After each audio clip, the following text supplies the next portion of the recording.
geldin.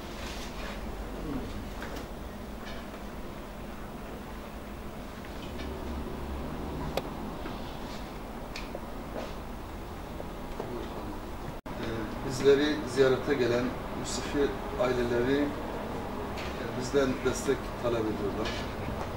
Malumdur ki 28 Şubat FETÖ mağdurları aslında bilinen bir şeydir. Fakat özellikle şu anda gündemde bir af tartışması konusu var.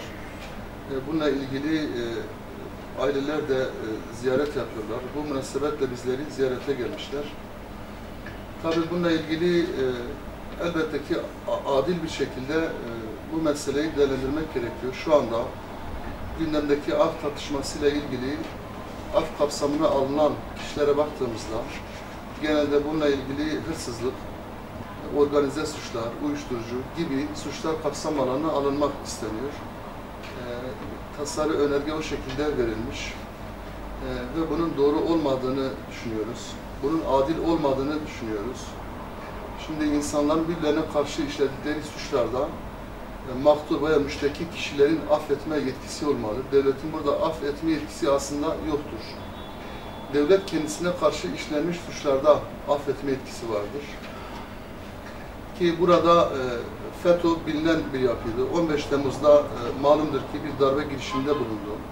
Ahtapot gibi her yeri sarmış, tanrı, topu, savaş uçağı olan uluslararası istihbarat şebekesi bir yapıydı. Ve kendisine muhalif gördü, tüm Müslümanları ezerek geçiyordu. Yine bununla birlikte özellikle 28 Şubatçılar, onlar da yargılandı ve ceza aldılar. FETÖ'cüler de yargılandı ve ceza aldı ama onların mağdur ettiği insanların mağduriyeti devam ediyor. İşte aileler buradalar. Çocukları yaklaşık 20 yıldır, 25 yıldır cezaevindeler ve bu yaklaşık yarım asır demek, bir insanın ömrünün yarısı demek.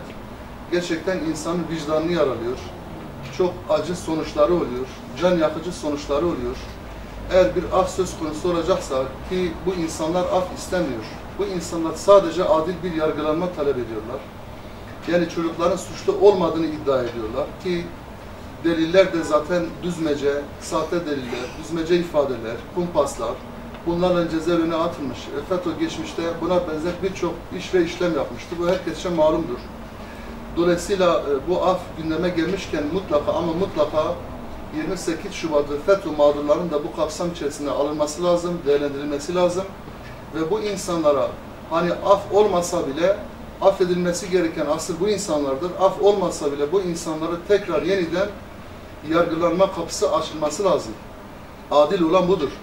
Eğer bu yapılmazsa aksi takdirde bu insanlar yaklaşık 30 yıl cezaevinde kalacaklar. Yani yazıktır bu insanlara. Suçsuz bir insanın 30 yıl cezaevinde kalması gerçekten öyle bir zulümdür ki belki arş-ı alayı titretecek bir zulümdür. Dolayısıyla bununla ilgili etkili ve yetkili kişiler kim varsa mutlaka adım atması lazım. Mutlaka bunun gündem olması lazım. Ben insanım diyen herkesin mutlaka bu konuyla ilgilenmesi lazım ve bu insanların mağduriyetinin giderilmesi için elinden geleni yapması lazım. Bu aydınlar mı olur, yazar çizerler mi olur, siyasetçi mi olur, sivil toplum kuruluşu mu olur, kim olursa olsun bu konuda kimin söyleyecek bir sözü varsa mutlaka söylemesi lazım. Aksi takdirde yarın hep beraber Ruzi Mahşer'de Rabbimizin huzurunda bunun hesabını veremeyiz. Dolayısıyla biz de buradan Hüdapar olarak bu zulmün karşısında olduğumuzu, bu mazlum ailelerin yanında olduğumuzu ifade ediyoruz.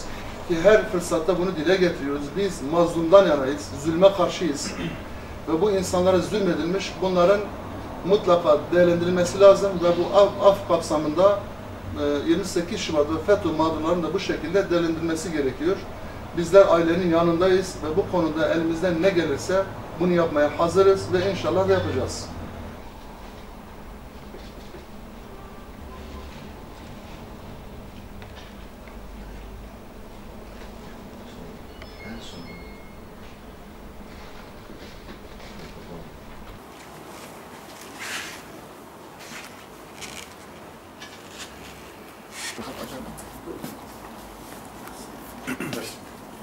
Ramazan ve her gün